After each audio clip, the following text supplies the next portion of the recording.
Welcome to the Epic Stories, a sleep channel where history drifts through the ages, guiding you into calm, reflective rest. The history of the Achaemenid Empire is predicated on the geography and preceding political structures of the Iranian plateau. This vast landmass is defined by the Zagros mountain range to the west and the Elburz mountains to the north. Prior to the emergence of Iranian dynasties, the primary established power in the region was the Elamite civilization, which centered on the lowland region of Susiana, with its capital at Susa. Elam maintained complex and often hostile relations with the Mesopotamian powers, particularly the Akkadian, Babylonian, and Assyrian empires, contributing to the administrative and cultural foundation of the Western Plateau before 1000 BCE. Around the close of the second millennium and the beginning of the first millennium BCE, circa 1000 BCE, Iranian-speaking tribes began migrating from the North and Central Asian steppes into the plateau. These Indo-European groups included two major contingents: the Medes, Madai, and the Persians, Parsa. The Medes established themselves primarily in the northwestern part of the plateau, developing their central city at Ecbatana, modern Hamadan. The Persians migrated further south into the region that would take their name, Parsa, later Persis, with their initial political center located in the district of Anshan. This geographical distinction would define the initial power dynamic between the two groups. For approximately 2 centuries, from 800 BCE to 612 BCE, the Medes and Persians existed under the pervasive political and military threat of the Neo-Assyrian Empire. The Assyrian armies regularly conducted punitive and tribute-gathering campaigns into the Zagros region, treating the nascent Iranian principalities as vassal states or subject territories. This external pressure acted as a primary driver for the political consolidation among the scattered Iranian tribes. The need for collective defense against the disciplined and powerful Assyrian military structure accelerated the centralization of Median power. The Median kingdom began its definitive ascent under leaders like Phraortes and Cyaxares. Cyaxares is recognized in historical records for a critical military reformation that allowed the Medes to effectively challenge Assyrian hegemony. Following years of conflict, the Medes formed a strategic alliance with the Neo-Babylonian ruler Nabopolassar. In 614 BCE, the Median army captured Assur, the ancient Assyrian religious capital. This was followed by the decisive joint siege and destruction of Nineveh, the Assyrian capital, in 612 BCE. The collapse of the Neo-Assyrian Empire eliminated the dominant geopolitical force in the Near East and elevated the Median Empire to one of the 4 principal regional powers, alongside Lydia, Neo-Babylonia, and Egypt. The Medes controlled the territory from central Iran westward into Anatolia. Following the establishment of the Median Empire, the Persians maintained a subordinate, vassal status. The political center of the Persians remained in Parsa and Anshan. The early rulers of the Achaemenid lineage, including Achaemenes, Teispes, Cyrus I, and Cambyses I, ruled as minor kings or princes, owing tribute and allegiance to the Median monarch in Ecbatana. The dynasty derives its name from Achaemenes, who is traditionally recognized as the founder of the royal house. Teispes, his successor, is noted for formally dividing the kingdom into 2 branches, one governing Anshan and the other governing Parsa. This division created a latent internal complexity within the Persian ruling family, though the entire Persian entity remained subject to the Medes. The immediate political lineage leading to the foundation of the Achaemenid Empire focuses on Cambyses I, king of Anshan, and his marriage to Mandane, the daughter of the Median king Astyages.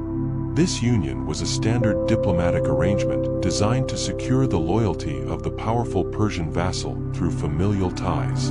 From this strategic marriage, Cyrus II was born around 590 or 585 BCE. Cyrus thus possessed direct lineage to both the ruling Median dynasty through his mother and the Achaemenid Persian dynasty through his father. He inherited the kingship of Anshan from his father, placing him in the formal role of a subject ruler under his maternal grandfather, King Astyages. The reign of Astyages, c.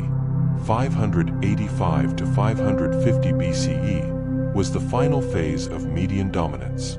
The political environment was characterized by a fragile balance of power across the ancient world. To the west, the powerful and wealthy Lydian kingdom, ruled by Croesus, controlled much of Anatolia. To the southwest, the Neo-Babylonian Empire, under Nabonidus, was dominant in Mesopotamia. And in the Nile Valley, the 26th dynasty maintained control of Egypt. The Median Empire, encompassing the Iranian plateau and extending into eastern Anatolia, formed the fourth cornerstone of this quadrilateral structure. The internal relationship between the Median center and the Persian periphery was a critical structural weakness. While officially subservient, the Persians in Anshan maintained distinct administrative systems, military organization, and a strong sense of autonomous identity tied to the Achaemenid line. Cyrus II, positioned at the nexus of these two powers, possessed both the legitimate royal claim over his Persian subjects and a direct family link to the Median imperial authority. This combination provided the necessary political capital for the rebellion that would follow. The centuries of gradual settlement, the pressure of external Assyrian conflict, and the political consolidation under the Medes had culminated in the precise conditions for the sudden shift of power from Mede to Persian, facilitated by the ambition and strategic positioning of Cyrus II. This established the essential geopolitical and dynastic context immediately preceding the foundation of the Persian Empire in 559 BCE. The year 559 BCE marks the formal beginning of the Achaemenid Empire, coinciding with the start of Cyrus II's active reign, though his vassalage to the Medes continued for several years. The geopolitical environment remained a stable but tense four-way equilibrium between Media, Lydia, Babylon, and Egypt.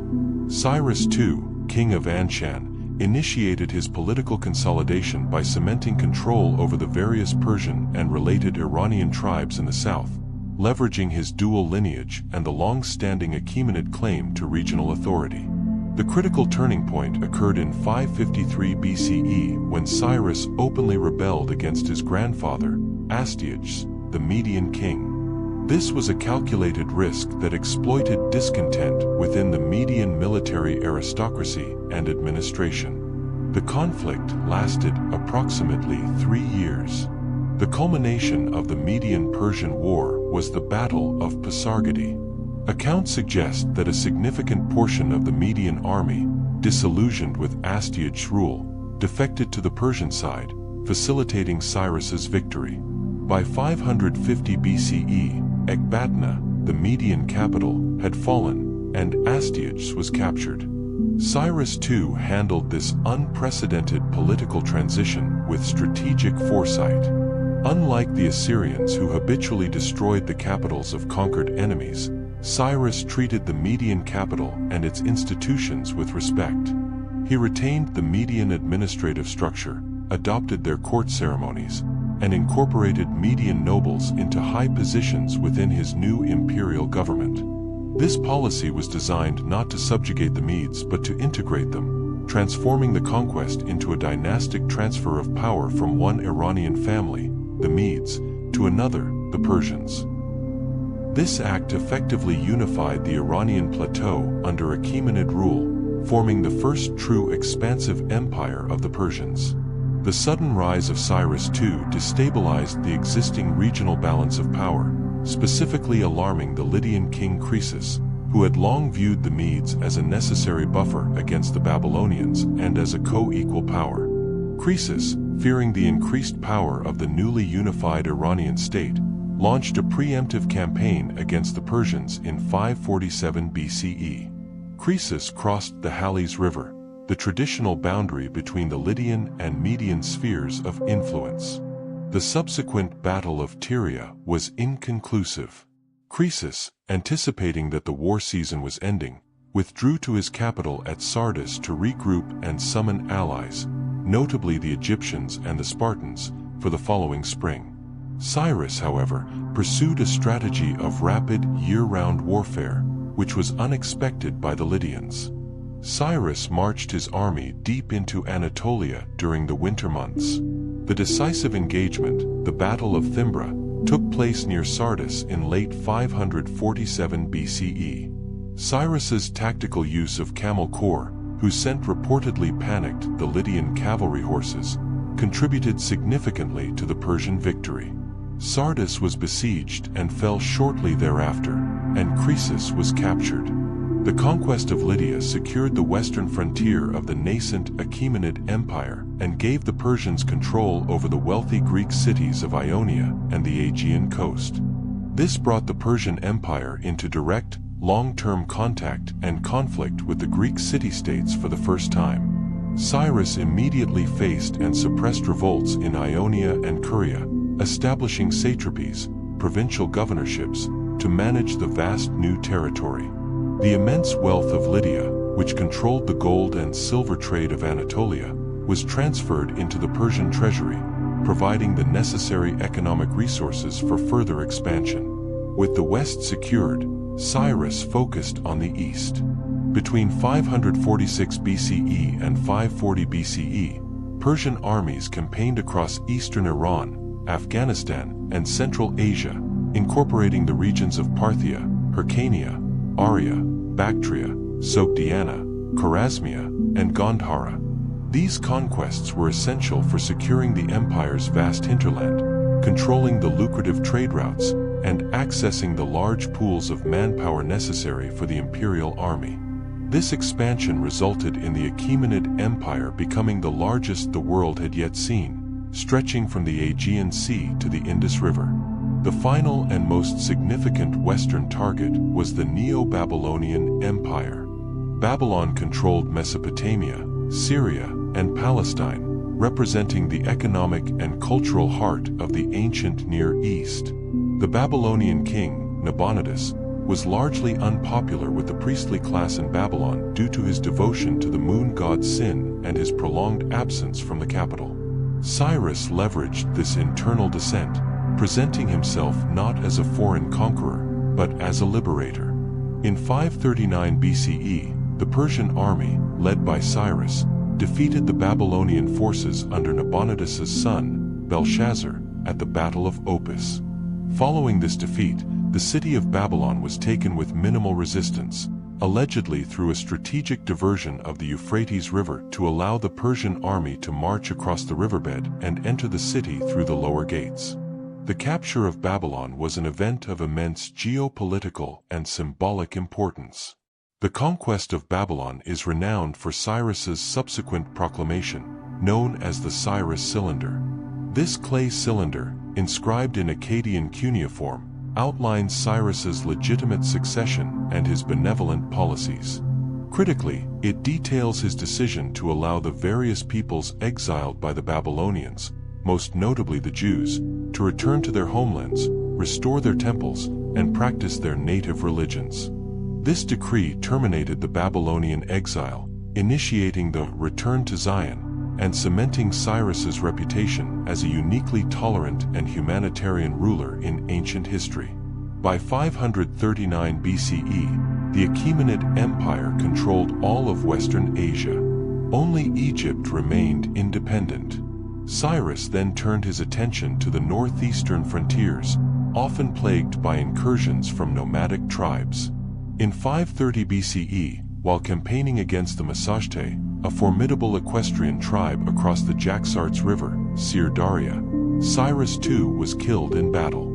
Cyrus II's reign, spanning 559 BCE to 530 BCE, laid the entire foundation for the Achaemenid political system. He established a precedent of tolerance and integration for conquered peoples, created the satrapal system of provincial administration, developed imperial communication networks, and expanded the empire into an intercontinental domain stretching from the Aegean to Central Asia. His legacy was the creation of a vast, multi-ethnic empire governed by a principle of respect for local customs and religious practices, a departure from the brutality of previous Mesopotamian empires.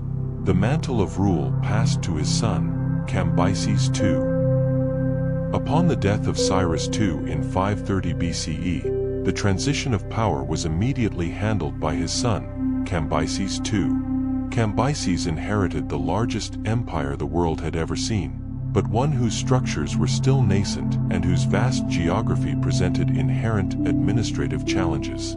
His reign was short, characterized by one major external expansion and a rapid internal crisis. Before embarking on his primary strategic objective, Cambyses secured the imperial center. He ordered the execution of his younger brother, Bardia, or Smerdes, as he is known in Greek sources, in secret. This action, a brutal but common dynastic maneuver, was undertaken to eliminate a potential rival to the throne while Cambyses planned his protracted absence for the Egyptian campaign. The secrecy of Bardia's death would later become a critical factor in the political turmoil that followed. The main geopolitical goal inherited from Cyrus II was the conquest of Egypt, the last great independent power of the ancient Near East. Egypt was ruled by Pharaoh Amasis II of the 26th dynasty. The Persian objective was not merely conquest but the control of the immense wealth, strategic resources, and historical prestige associated with the Nile Valley.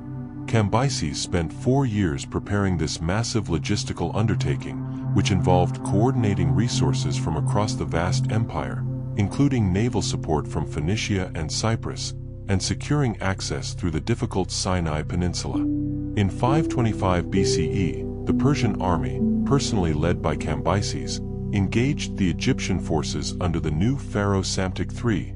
Amasis II had died shortly before the invasion.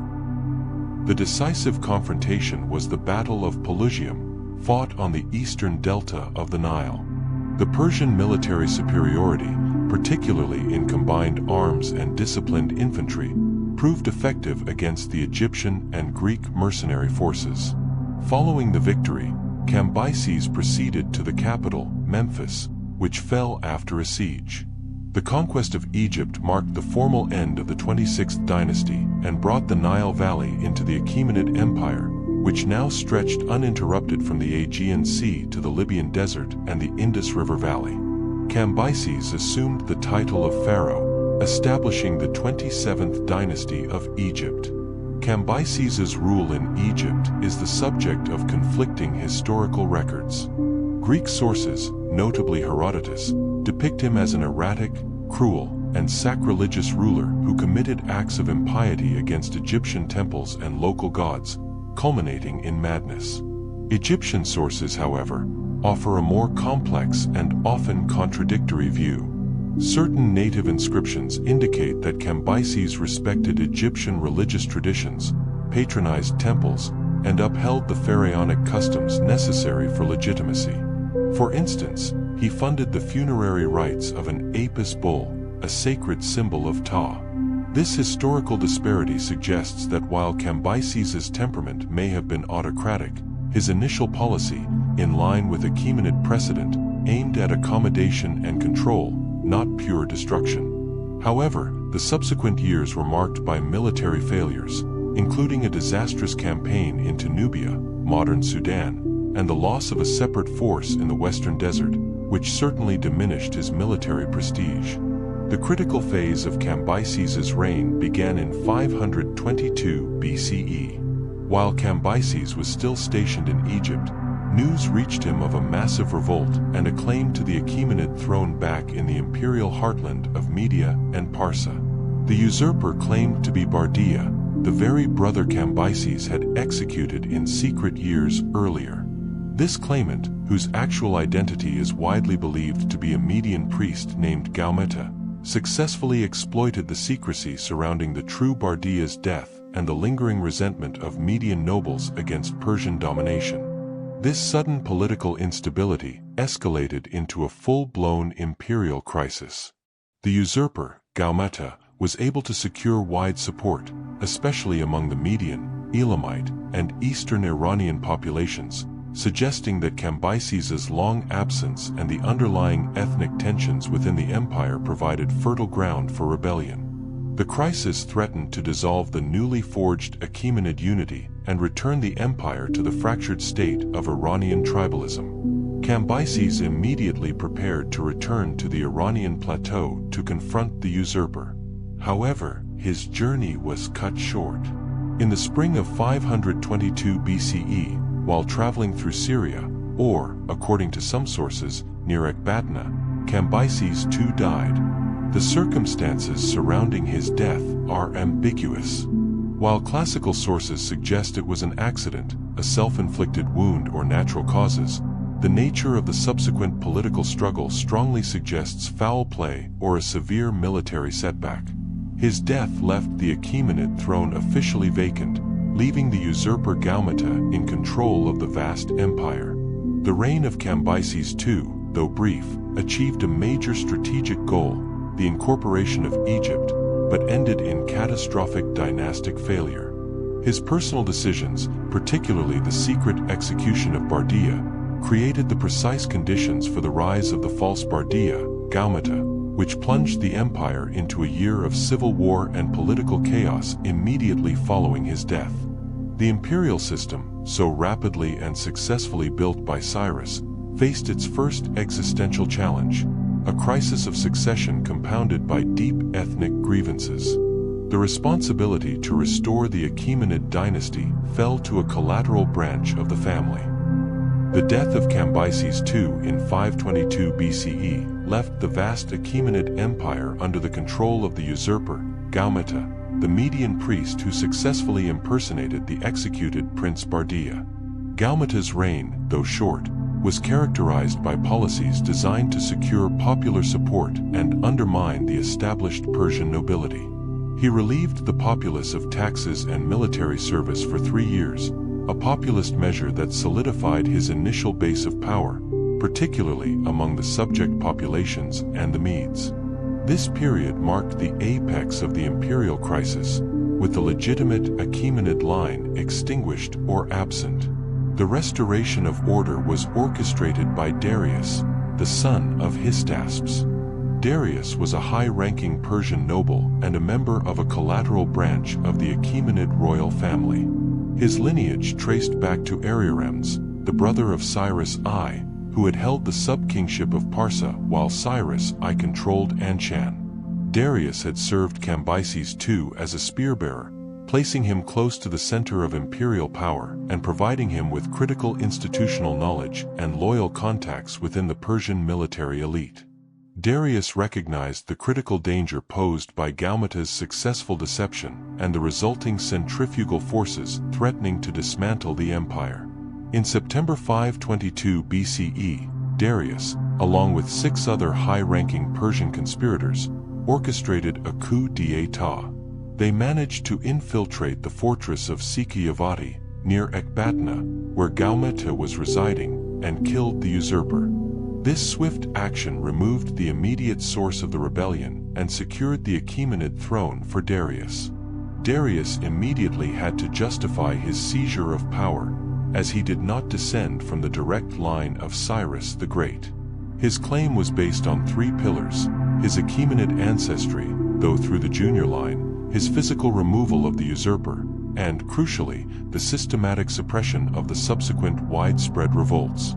The assassination of Gaumata did not restore peace. Instead, it triggered a series of massive, decentralized revolts across the empire that lasted nearly 2 years. The revolts were complex, driven by a mixture of genuine regional independence movements and residual loyalties to the false Bardia, often with local leaders claiming ancestral royal ties. The most critical rebellions erupted simultaneously in major provinces. Media, a Median noble, Farvartish, claimed to be a descendant of the Median king Cyaxares and was hailed as king in Ecbatana, signaling the Medes' desire for renewed independence. Babylonia.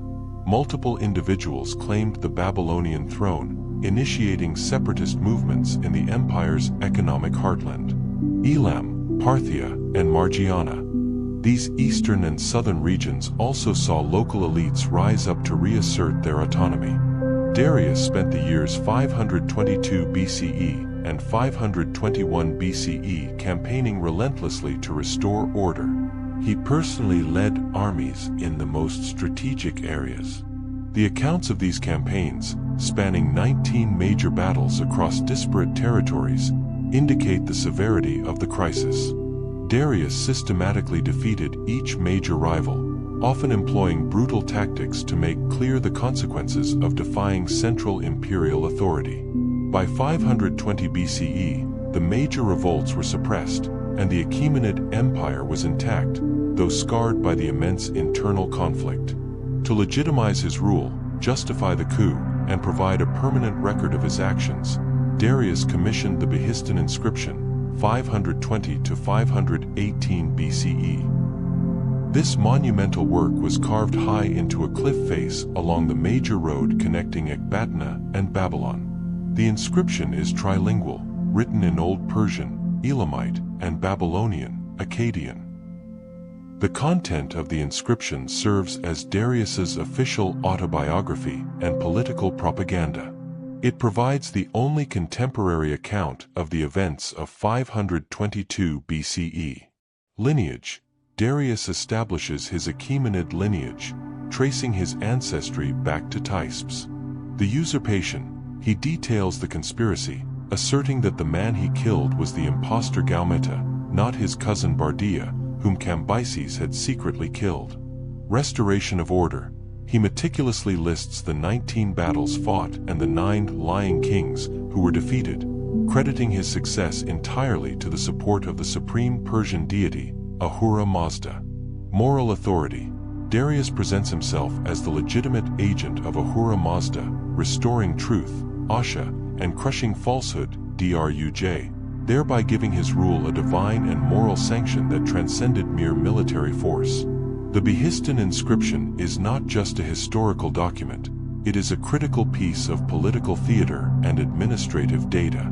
It standardized the Old Persian cuneiform script, making it the first official script of the empire, and established the official narrative that provided the foundation for the legitimacy of the succeeding Achaemenid kings, all of whom descended from Darius.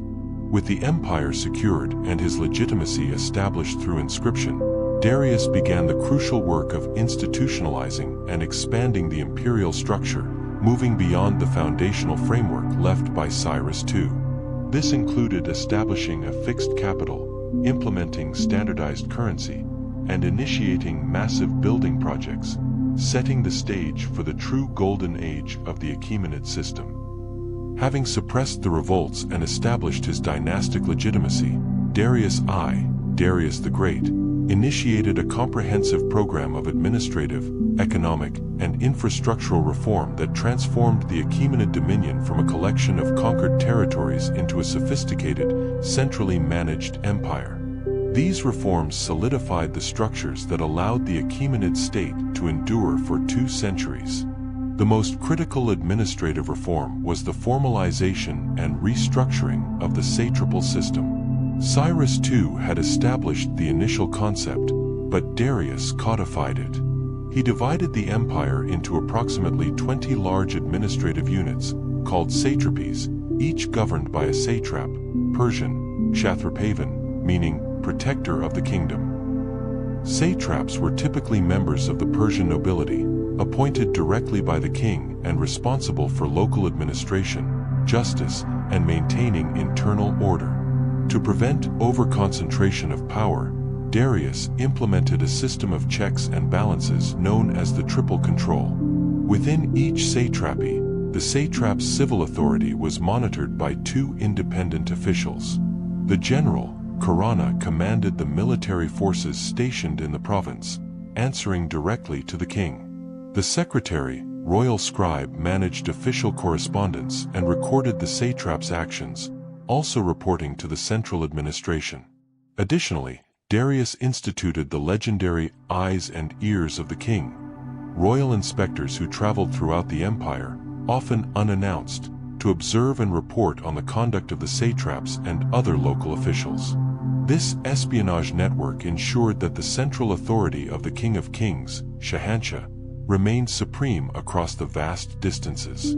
Economically, Darius undertook a profound reform of the imperial taxation and currency systems. He established a fixed, regularized system of tribute for each satrapy, replacing the haphazard gift-giving method used previously. The amount of silver and commodities, like grain, horses, or ivory, owed by each province was assessed based on its wealth and productive capacity, creating a predictable revenue stream for the central government. Furthermore, Darius introduced a standardized metallic currency, the daric, gold, and the siglos, silver.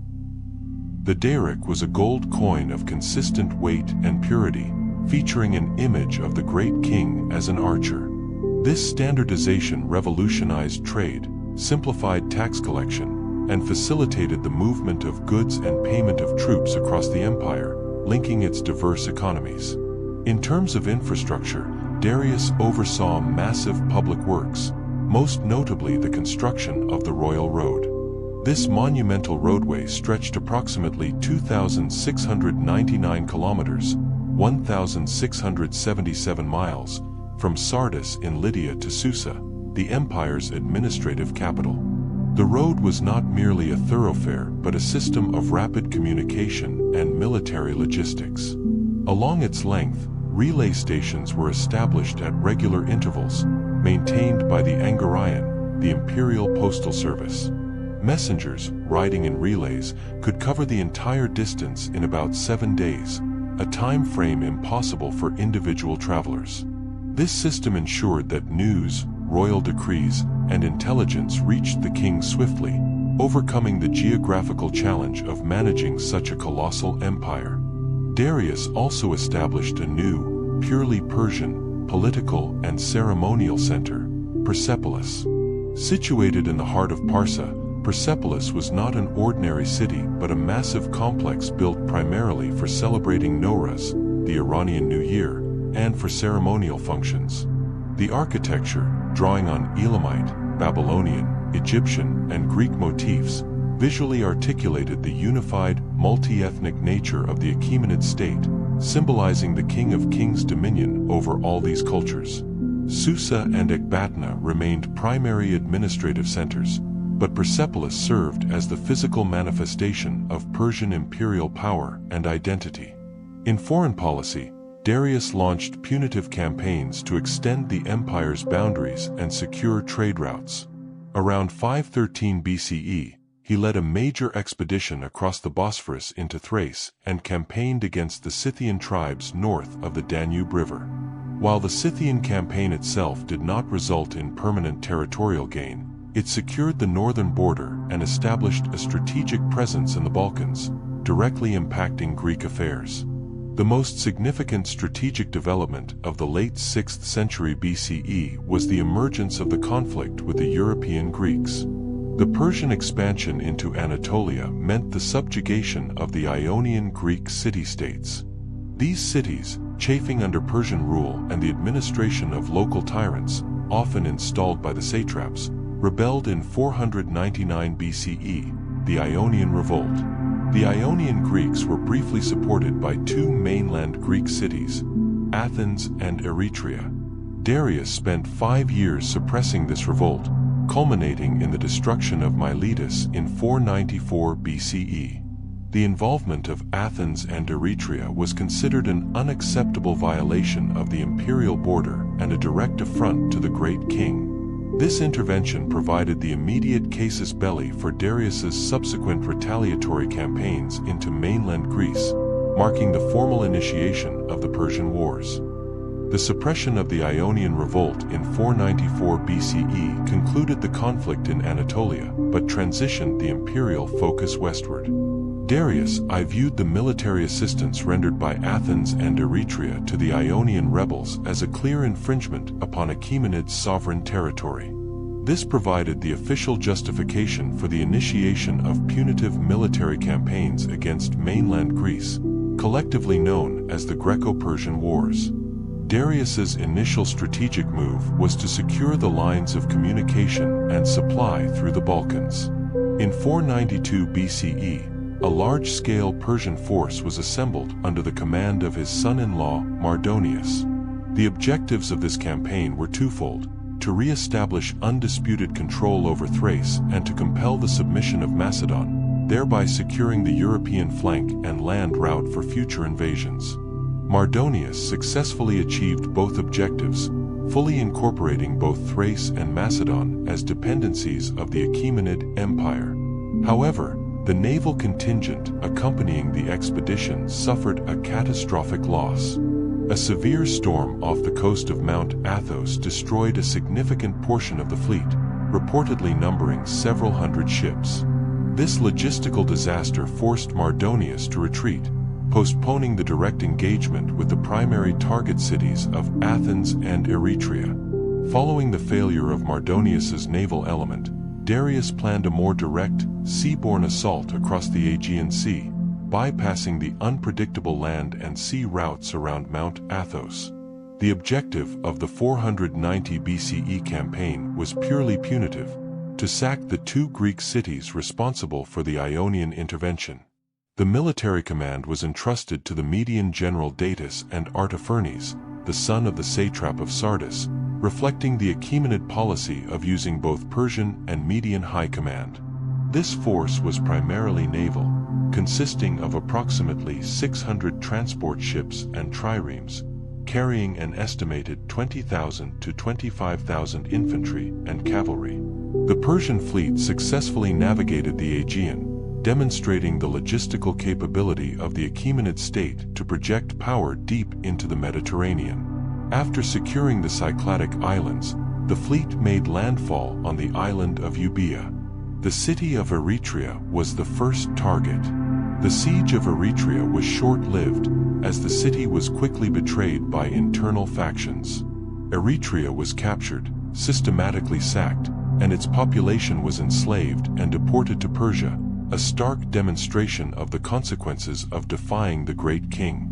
The Persian force then sailed south and landed on the plain of Marathon, approximately 42 kilometers northeast of Athens.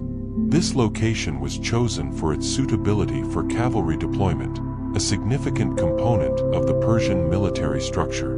The Athenians, aware of the destruction of Eretria and the imminent threat to their city, mobilized their forces. The Athenian army, supported only by a small contingent from the city of Plataea, numbered approximately 10,000 heavily armed hoplites. The overall command was vested in 10 strategoi, with the tactical field leadership heavily influenced by the general Miltiades, who had previous experience with Persian military strategies during his time in the Chersonese. The confrontation at the Battle of Marathon in September 490 BCE was a crucial military event. The armies faced each other for several days. Miltiades, understanding the superior numbers and powerful cavalry of the Persian force, deliberately adopted a novel tactic.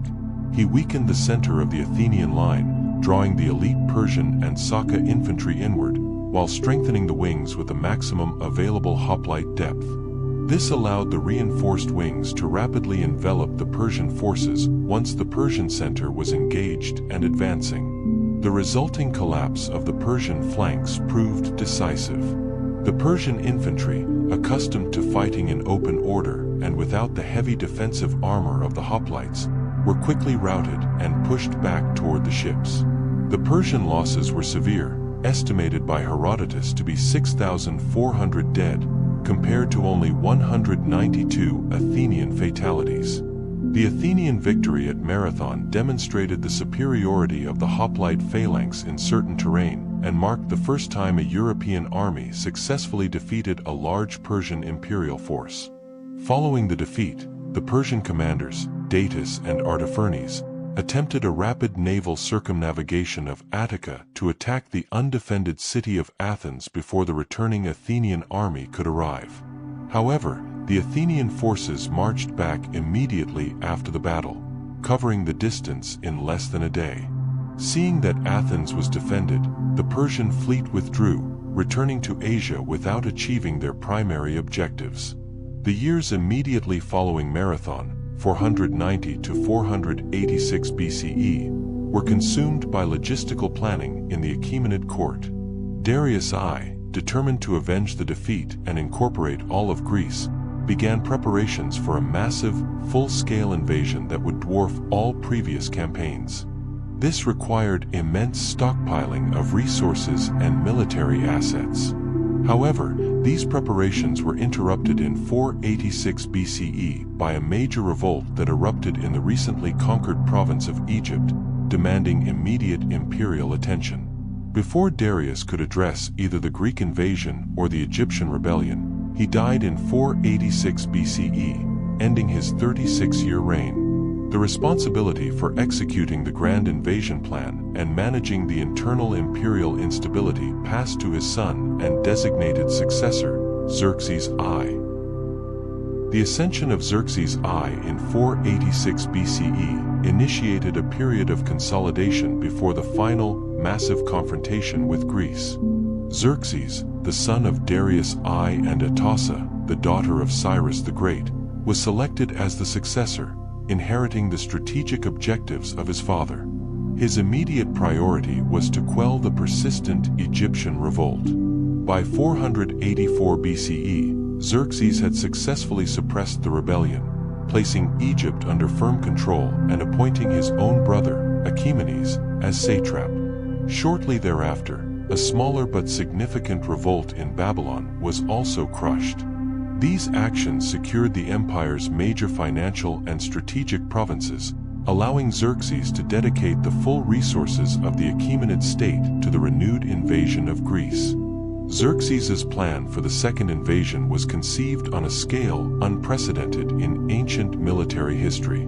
The core strategy was to achieve a decisive victory by overwhelming the fragmented Greek states through sheer force of numbers, logistics, and coordinated land and sea operations. The preparations consumed 3 full years, 484 BCE to 481 BCE, and were characterized by immense engineering and logistical undertakings designed to mitigate the failures experienced by Mardonius and Datis in the prior campaigns. 2 massive infrastructure projects were deemed essential to ensure the invasion's success: the Xerxes Canal and the Hellespont pontoon bridges. The Xerxes Canal, to avoid the disastrous storm losses suffered by Mardonius's fleet off the coast of Mount Athos in 492 BCE, Xerxes ordered the construction of a navigable canal through the Athos Peninsula in northern Greece.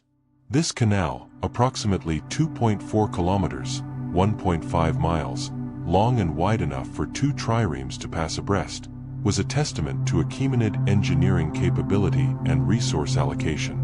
Its construction required thousands of laborers drawn from across the empire, including Phoenicians and Egyptians.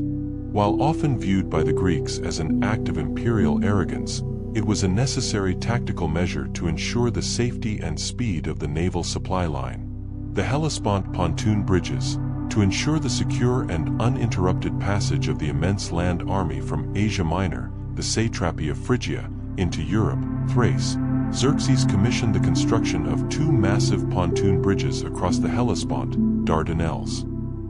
The first attempt failed due to a storm, which Xerxes famously punished by ordering the sea to be whipped.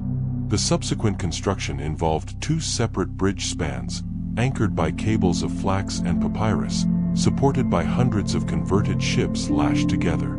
This logistical feat allowed the hundreds of thousands of soldiers, horses, and supply caravans to cross the critical strait over several continuous days, a necessary step for maintaining the integrity of the immense army. The composition and size of the Persian invasion force are subjects of historical debate, yet all ancient sources attest to its enormous scale.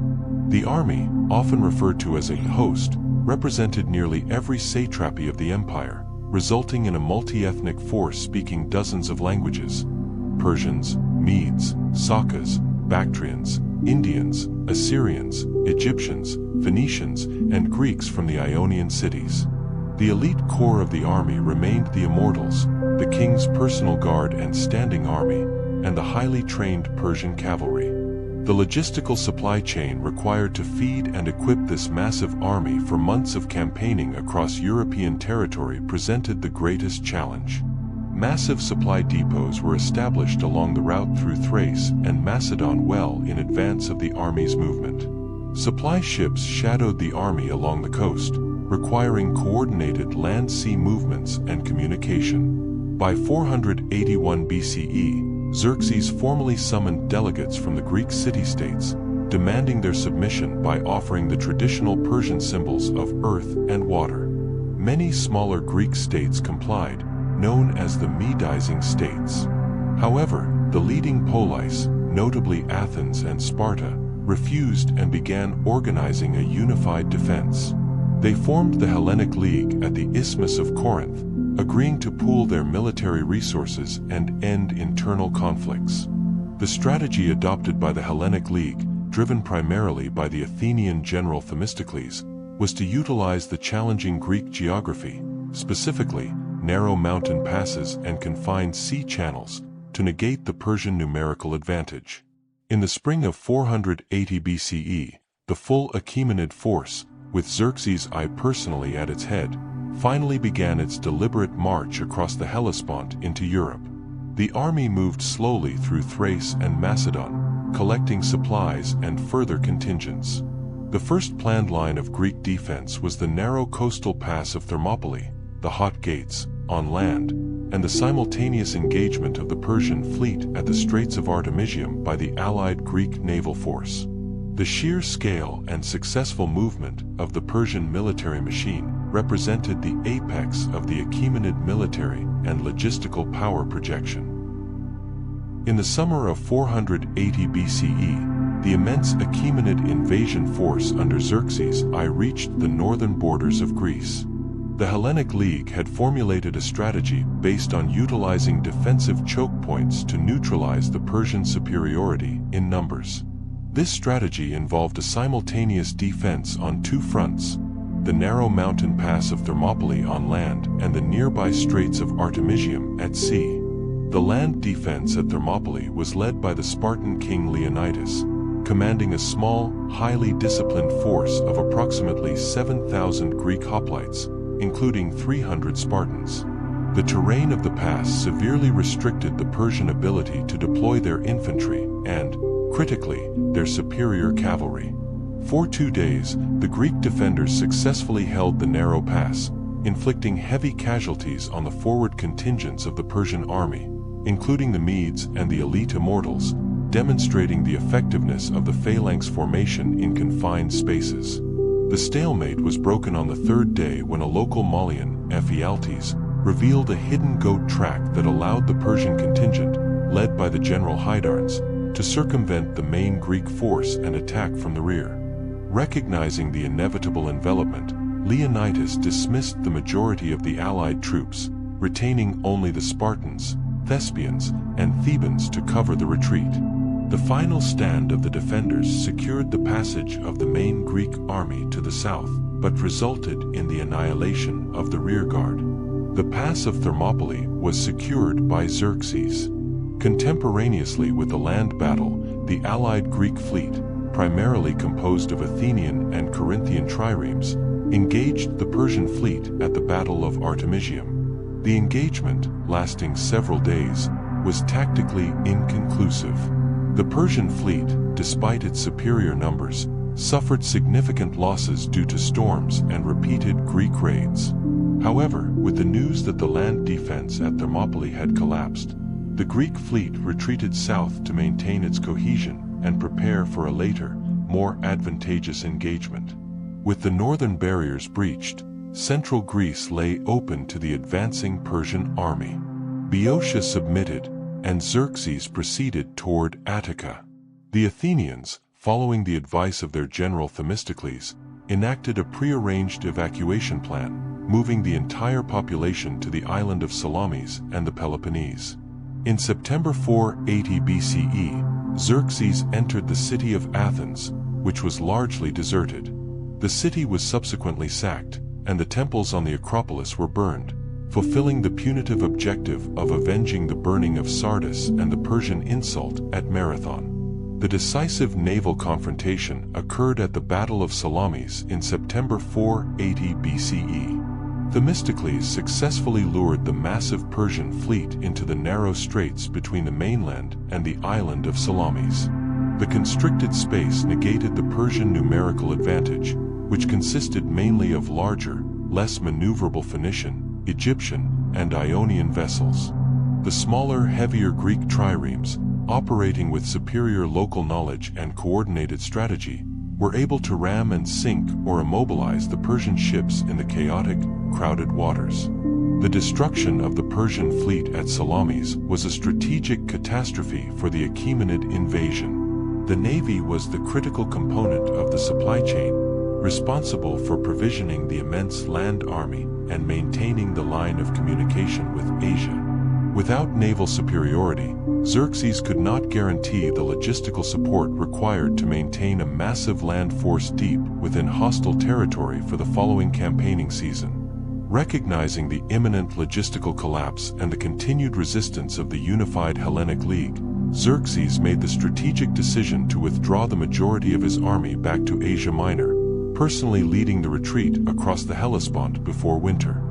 He left behind a substantial and highly capable force under the command of Mardonius in Thessaly, with orders to complete the conquest of Greece the following spring.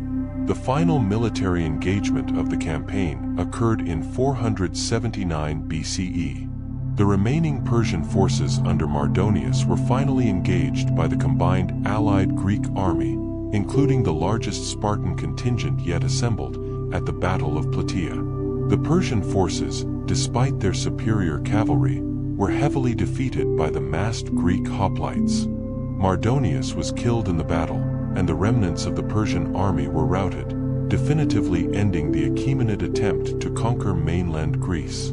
Contemporaneously, the Greek fleet achieved another victory at the Battle of Mycale off the coast of Ionia, effectively destroying the remaining Persian naval presence in the Aegean and sparking renewed Ionian revolts. The double defeat at Plataea and Mycale in 479 BCE marked the definitive failure of Xerxes' grand invasion and established the strategic limits of Achaemenid power in the west. The double defeats at Plataea and Mycale in 479 BCE initiated a new phase in Achaemenid imperial history. The failure to conquer mainland Greece did not threaten the core existence of the empire, but it fundamentally altered its strategic focus and resource allocation for the next century and a half.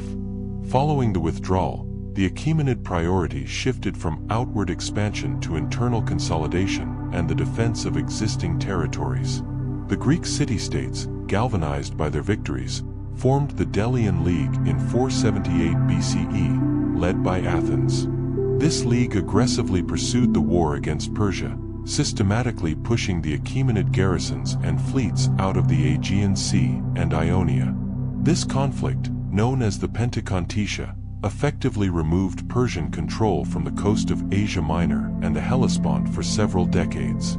The final formal cessation of this prolonged conflict is traditionally associated with the Peace of Callias, c.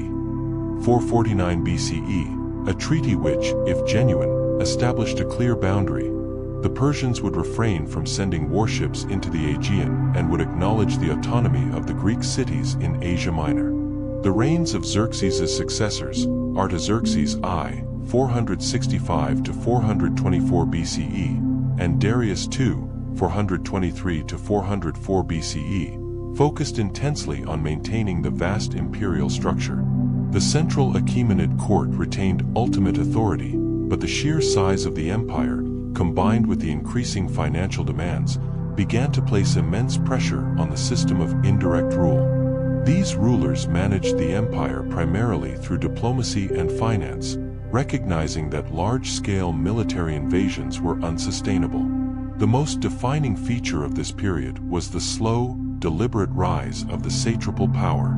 The satraps, appointed governors of the major provinces, began to amass significant personal wealth, maintain private armies, and establish quasi-dynastic control over their territories, particularly in the geographically distant provinces of Asia Minor, Syria, and Egypt. The control mechanisms established by Darius I, the military generals and the royal secretaries, gradually became integrated into the satrapal household, weakening the triple control system. This led to frequent, large-scale rebellions by powerful satraps, known as satrap revolts. The most severe of these was the Great Satraps' Revolt, c. 370 to 360 BCE, in western Anatolia, where numerous satraps, including Ariobarzanes of Phrygia and Datames of Cappadocia, joined forces against Artaxerxes II. Suppressing these internal conflicts required constant military engagement and immense financial expenditure, diverting resources from defensive and developmental projects. Instead of direct military intervention in Greece, the Achaemenid court adopted a policy of strategic financial intervention. Persian gold became the decisive factor in the internal Greek conflicts. During the Peloponnesian War, 431 to 404 BCE, between Athens and Sparta, Persia actively funded Spartan military operations, supplying the necessary resources to build and maintain the fleet that eventually defeated Athens. This strategic intervention secured the return of the Ionian Greek cities to Achaemenid control under the King's Peace, also known as the Peace of Antalcidas, in 387 BCE. This treaty, dictated by the great king Artaxerxes II, formalized Persia's position as the geopolitical guarantor of order in the Greek world, an immense diplomatic victory that recovered lost influence without a costly invasion. Egypt, which had been a persistent source of unrest, successfully revolted against Achaemenid rule in 404 BCE, establishing the independent 28th, 29th, and 30th dynasties. Reconquering Egypt became an enduring preoccupation for the later Achaemenid kings, consuming vast resources.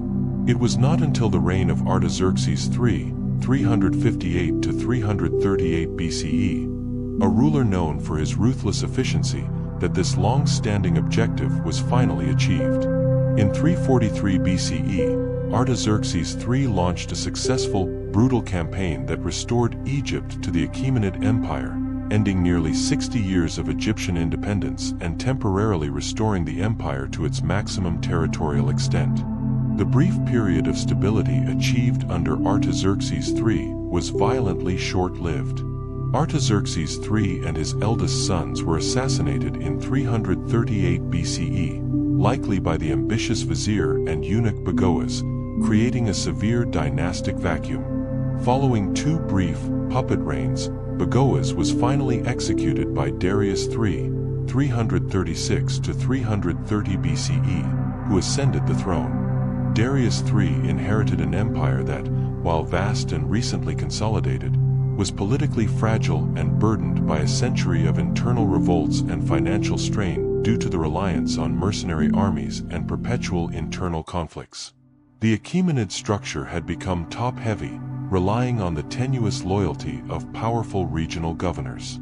The year 336 BCE marked the final geopolitical setup before the arrival of the new threat from the west. The Achaemenid Empire was stable on the map but structurally vulnerable, ruled by the newly crowned Darius III, who would soon face an unprecedented external challenge. The final chapter of the Achaemenid Empire began in 336 BCE with the accession of Darius III and the contemporaneous consolidation of power by Alexander III, Alexander the Great, in Macedon. Darius III, a distant cousin who had secured the throne through the elimination of the vizier Bagoas, inherited an empire that masked underlying systemic weaknesses with superficial vastness. While Artaxerxes III had restored Egypt and suppressed the last major satrap revolts, the court was politically unstable, and the military command relied heavily on foreign Greek mercenaries due to the professionalization required to combat the persistent rebellions. The external threat materialized in the spring of 334 BCE when Alexander, having secured the Hellenic League and the Macedonian throne, crossed the Hellespont into Asia Minor with an army of approximately 40,000 men. Alexander's objective was explicitly framed as the liberation of the Ionian Greek cities and vengeance for Xerxes' invasion of Greece a century and a half earlier. The initial Persian response was decentralized. The local satraps of Asia Minor, without waiting for the great king's direct command, amassed their provincial forces, supported by a significant contingent of Greek mercenaries led by Memnon of Rhodes. The first major engagement occurred at the Battle of the Granicus River in May 334 BCE. The allied satrapal forces were decisively defeated by Alexander's aggressive and coordinated cavalry charge. This victory secured the entire coast of Asia Minor for Alexander, providing him with a vital economic base and cutting off the Persian navy from its Phoenician and Egyptian ports. Darius III spent the year following Granicus mobilizing the full resources of the Eastern and Central Empire. His strategy was to combine overwhelming numbers with a decisive engagement that would crush Alexander and end the invasion in a single campaign. He assembled a massive imperial army, including the elite immortals, heavy cavalry from Bactria and Sogdiana, and his personal guard near the Syrian coast. The second major confrontation, the Battle of Issus, took place in November 333 BCE. Despite deploying a force estimated to be significantly larger than Alexander's, Darius allowed the battle to be fought in a narrow coastal plain where the Persian numerical superiority was negated. Alexander, recognizing the tactical limitations of the terrain, led a direct, swift cavalry assault toward the Persian center. The crucial moment came when Darius III, witnessing the collapse of his flank and the direct threat posed by Alexander's personal charge, fled the battlefield. This flight triggered a panic and mass rout among the Persian forces, leading to an overwhelming Macedonian victory and the capture of Darius's family, including his mother, wife, and children. Following Issus, Alexander bypassed the imperial center and marched south through Syria and Palestine, systematically dismantling the Persian naval base by capturing the major Phoenician ports. The long siege and eventual capture of the island city of Tyre in 332 BCE was a logistical feat that broke the back of the Persian navy. Alexander then proceeded to Egypt, which surrendered without resistance, welcoming him as a liberator. This sequence of events isolated the Persian heartland and secured Alexander's rear, effectively turning the Achaemenid periphery against the center. Darius III, while retaining a substantial portion of the eastern armies, attempted to negotiate peace with Alexander, offering a massive ransom and relinquishing all territory west of the Euphrates River. Alexander refused the offer, asserting his intent to claim the entire empire. The final, decisive confrontation occurred at the Battle of Gaugamela, near modern Mosul, in October 331 BCE. Darius again assembled the full might of the empire, utilizing scythed chariots and infantry from all the eastern satrapies, fighting on a wide, open plain where he could finally deploy his numerical superiority. However, Alexander's strategic brilliance and the unparalleled discipline of the Macedonian phalanx and companion cavalry proved superior. Despite initial success on the flanks, the battle was decided, once again, by Alexander's penetrating attack toward the Persian command center. Darius III, facing imminent capture, fled the field for the second and final time, signaling the collapse of the imperial army. The flight of Darius III at Gaugamela effectively ended the Achaemenid Empire as a political entity. Alexander proceeded to occupy the two great capitals. Babylon and Susa fell without a fight in late 331 BCE, securing the imperial treasury. He then marched on Persepolis in 330 BCE. Persepolis, the ceremonial heart of the Persian kings, was looted of its immense wealth and systematically destroyed by fire, an act widely viewed as the final symbolic vengeance for the burning of the Acropolis in Athens. Darius III retreated eastward, hoping to rally support in the remaining unconquered satrapies of Bactria and Sogdiana. However, as his authority dissolved, he was betrayed and assassinated by his own satrap, Bessus, in the summer of 330 BCE. Alexander found Darius III dying and recognized him as the legitimate king, subsequently pursuing and executing Bessus for regicide. With the death of Darius III, the direct lineage of Achaemenid rule, which had spanned 229 years, was formally extinguished. The eclipse of the Achaemenid Empire in 330 BCE marked a fundamental transformation in the political landscape of the ancient world, ushering in the Hellenistic era.